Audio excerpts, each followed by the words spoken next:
3 ദിവസത്തെ എൻ്റെ കാത്തിരിപ്പാണ് കേട്ടോ ഇപ്പോൾ ഈ ചേട്ടൻ കൊണ്ട് തന്നത്. വേറെ ഒന്നുമല്ല, നമ്മൾ ഷോപ്സിൽ നിന്ന് ഒരു ടോപ്പ് ഓർഡർ ചെയ്തിട്ടുണ്ടായിരുന്നു.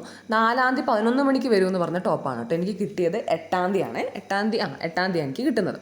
അങ്ങനെ നമ്മൾ സാധനമൊക്കെ മേടിച്ച് അങ്ങനെ റൂമിലേക്ക് പോയി. എനിക്ക് നല്ല പേടിയുണ്ടായിരുന്നു, ഷോപ്സി ആയതുകൊണ്ട് ഇവരെങ്ങാനും പറ്റിക്കുകയോ വേറെ പ്രൊഡക്റ്റ് ആയിരിക്കും തന്നിട്ടുണ്ടാവുക എന്നുള്ളത്. കാരണം ഇത്രയും ഡിലേയും വരികയും ചെയ്തു. അങ്ങനെ ഞാനങ്ങനെ ടോപ്പ് മേടിച്ച് ഞാനങ്ങനെ മേലോട്ട് പോവുകയാണ്. അങ്ങനെ നമ്മളെ ഒരു ടോപ്പ് അൺബോക്സിങ് വീഡിയോ നമുക്കിപ്പോൾ കാണാം. എവിടെയോ കിടന്നൊരു കൂറ കത്രിക എടുത്തുകൊണ്ട് വന്നിട്ടാണ് ഞാൻ ഈ സംഭവം മുറിക്കാൻ വേണ്ടിയിട്ടുള്ള പ്രയത്നം ചെയ്തുകൊണ്ടിരിക്കുന്നത്. അതിൻ്റെ ഇടയിലാണ് ഈ കത്രിക അവിടെ കുടുങ്ങിപ്പോയി. ഈ കത്രികയ്ക്ക് വേറെ പ്രത്യേകതയുണ്ട്, പഴം മുറിച്ചാൽ പോലും ഈ കത്രിക കൊണ്ട് മുറിയത്തില്ല ഗൈസ്. അങ്ങനെ നമ്മളങ്ങനെ നമ്മുടെ ടോപ്പ് അൺബോക്സ് ചെയ്യാണ്. കളറും കാര്യങ്ങളൊക്കെ ഞാൻ ഓർഡർ ചെയ്ത അതേ ടോപ്പും കാര്യങ്ങളൊക്കെ തന്നെയാണ് കേട്ടോ. പക്ഷേ പ്രശ്നം എന്നാന്ന് വെച്ചിട്ടുണ്ടെങ്കിൽ ലാർജ് ഓർഡർ ചെയ്ത സ്ഥാനത്ത് എനിക്ക് കിട്ടിയത് XL ആയിപ്പോയി. അവിടെയും ഇവിടെയും കുറച്ച് ഏറ്റക്കുറച്ചിലും കാര്യങ്ങളും ഒക്കെ ഒന്ന് സെറ്റൊക്കെ കഴിഞ്ഞിട്ടുണ്ടെങ്കിൽ ടോപ്പ് ഓക്കെയാണ്. ക്ലോത്ത് നല്ല അടിപൊളി ക്ലോത്ത് ആയിരുന്നു കേട്ടോ. നല്ല കോട്ടൻ്റെ നല്ല മെറ്റീരിയലാണ്. ഞാൻ എന്നിട്ട് അത് അലക്കിയൊക്കെ നോക്കി, കളർ ഇളകുന്നു